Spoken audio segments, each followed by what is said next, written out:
some interesting news has come out about Goncalo Ramos to Manchester United, which is generally a real possibility, with rumours today suggesting that Kane is likely to stay at Spurs and Daniel Levy will not sell him to Premier League opposition. Chelsea and PSG may be more determined than United to get Victor Osimhen, and I think Manchester United's whole chances of getting Victor Osimhen depends on Qatar or not, which means that Ten Hag could turn to his third choice target, which is obviously Goncalo Ramos. Reportedly, United are in the best position for Goncalo Ramos, and Ten Hag's actually given the green light for United to sign Goncalo Ramos. He says he wants to start, he'd like to start, and that Ten Hag would be happy if United signed either Goncalo Ramos, Victor Osimhen or Harry Kane as the strikers. Now, Manchester United have quite a lot of stars at the club, and we'll touch upon one of the 14-year-old youngsters that's doing madness playing for the under-18s at 14 and, you know, winning games and playing 2 matches in a day, Amir Ibragimov. He's just been absolutely fantastic for the academy, and we'll talk about that hidden superstar there.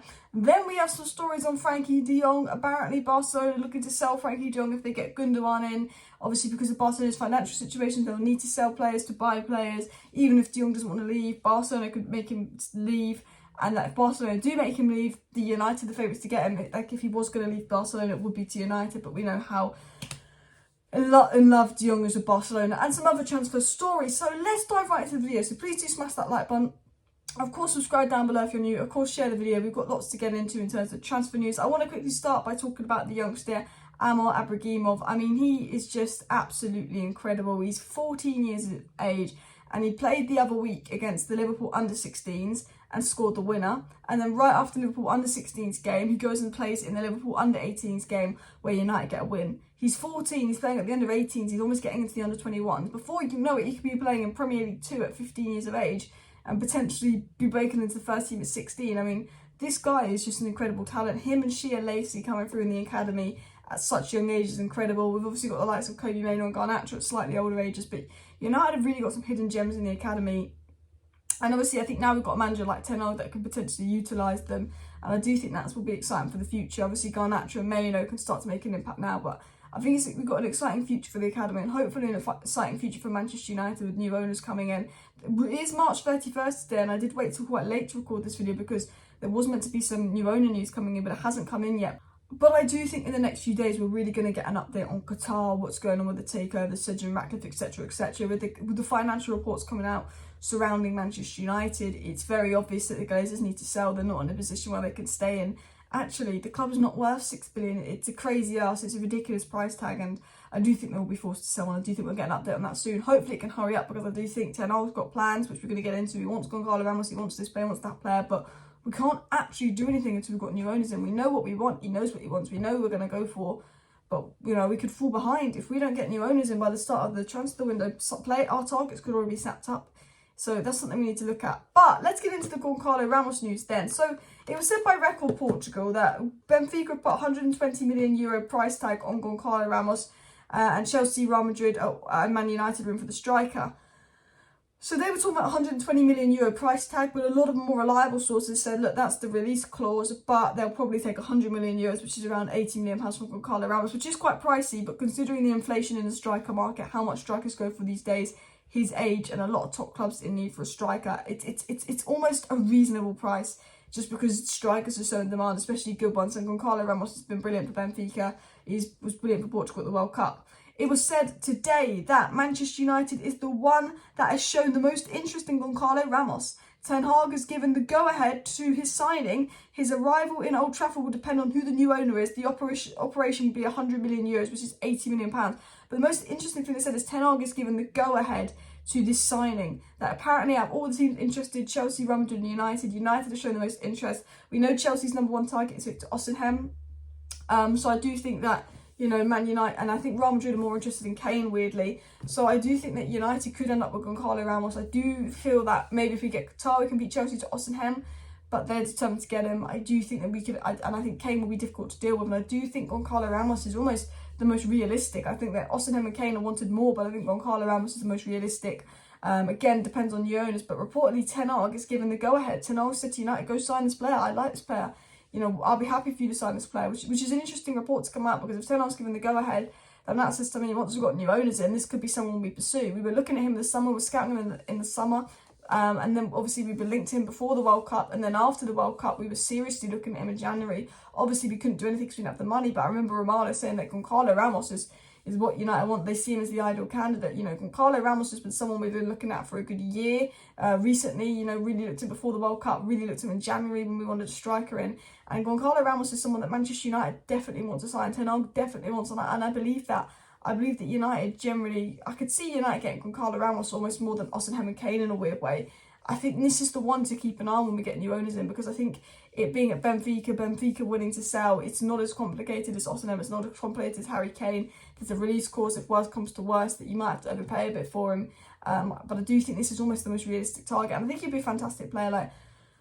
Scored those 4 goals at the World Cup, but he's been brilliant for Benfica this season. Anyone that's watched Benfica, I think they've lost 1 game, know how good they've been, how fantastic they've been, and he's been scoring goals in a big part of that, and he's definitely something that we need. I think he's the youngest, he's definitely very long term, he can score goals, he's capable of scoring goals, and he is a very Ten Hag player. I don't think he has quite the impact of Kane and Osimhen to begin with, but I think he has the potential to be there, and I think he's more than ready enough to play for United. I think it would be a good signing.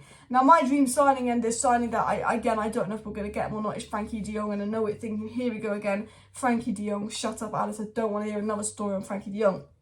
I 100% understand. But remember in the summer it was said, breaking, well not even the summer, last month it was said breaking, Barcelona are banned from entering the transfer market this summer, says La Liga chief Javier Tebas, who reveals they must raise 178 to comply with the rules. So that was the story that broke last month, that Barcelona will not be able to sign in on unless they sell. They'll be looking at selling players like De Jong, who are valuable, who United would obviously give 70-80 million for, before they can go and spend money. They're fed up with the economic levers, they're fed up with the crap Barcelona pulled last season. La Liga have been very strict, they're not going to let Barcelona pull this crap this season, they're going to have to sell. Knowing Barcelona, they'll find some levers to pull, so they won't have to sell. But Barcelona might be in a position where they do need to sell De Jong, they do need to force De Jong out. And even though De Jong wants to stay, and I think if De Jong can stay, he will stay. If De Jong is forced out again for a second season, surely he's got ego, surely he's got some self-esteem going, well, Man United want me, they're forcing me out for a second season, I'm going to go. Because basically the report is that Barcelona will be happy to sell De Jong if this is the case, if they can't buy players, because they don't rate De Jong weirdly that highly, and obviously we know De Jong would just be perfect for United. It was said new Manchester United believe that if Ilkay Gundogan signs for Barcelona, they will be able to reactivate a bid to sign Frenkie De Jong this summer. So this is what was said today by the Mirror, that if Gundogan does go to Barcelona, he's interested in that. Barcelona would let Frenkie De Jong go, because obviously Barcelona's number 1 midfielder in their eyes is Pedri, not De Jong. Gundogan can come in, they can let De Jong go to United, get that money, and then they can spend a bit more money in the summer because United give them a large chunk for De Jong. I do think, De Jong's playing well at Barcelona. I think he is going to stay at Barcelona. I don't think the transfer is going to happen. But I do think if Barca all of a sudden start forcing him out again, he most likely will end up at United, because of obviously this season we will be in the top 4. This season we'll be playing a lot better.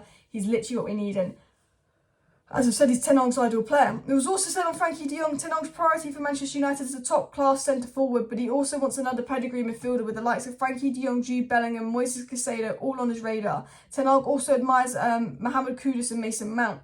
But it was said again, after we get a top centre-forward, that is the number 1 priority. We'll be looking at the Goncalo Ramoses, the Osimhens, the Harry Kanes. Once we've got that top centre-forward in, it is midfielders. There's Bellingham, there's De Jong, there's the big names that United want. I still think we'll probably end up with a Maxim Kakare, Enzo Lafi, Kone. We've just been linked with Thuram of Nice. I do think we'll end up with one of those midfielders, a hidden gem from the Bundesliga, Serie A, French League, because I think the expensive midfielders just aren't obtainable. I think, I don't know if Bellingham's really the style of midfielder we need, but he's just going to be overpriced. And De Jong, I think we could play 70-80 million for De Jong, and I think we'd be willing to do that. We were willing to do that last year.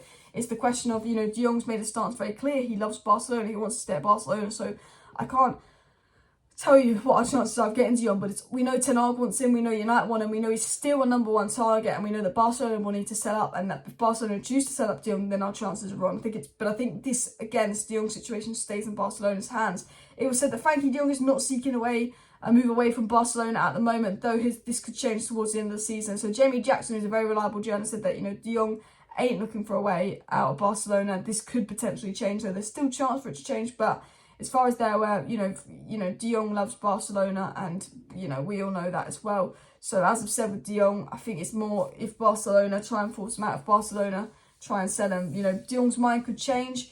De Jong, could be forced out the door. Barcelona need to sell to buy. They'll probably find a way around it. And I think if that is the case, I do see him likely ending up at Manchester United. Anyway, that is today's transfer update for you, mostly on De Jong and Goncalo Ramos. Goncalo Ramos, I believe there's a strong chance. De Jong, as I said, I believe it is on Barcelona. Obviously, nothing will happen until we know who the new owners are, and we will get some update pretty soon and clarification on the new owners soon. I believe the Glazers will go. I believe we'll probably get Qatar from what we're hearing, but I don't know that, and I don't know without any certainty. So United can't sign a player or actually do anything, unfortunately, until we get new owners in. So hopefully that process speeds up along. But exciting times. Ten Hag's doing well. He's got ambitious plans. Let's hope he gets the transfer back in that he wants. So let's hope these owners hurry up and get the deal sorted so we can crack on with the transfer window. Smash a like, smash a subscribe. Thank you for watching. Back tomorrow morning. Bye.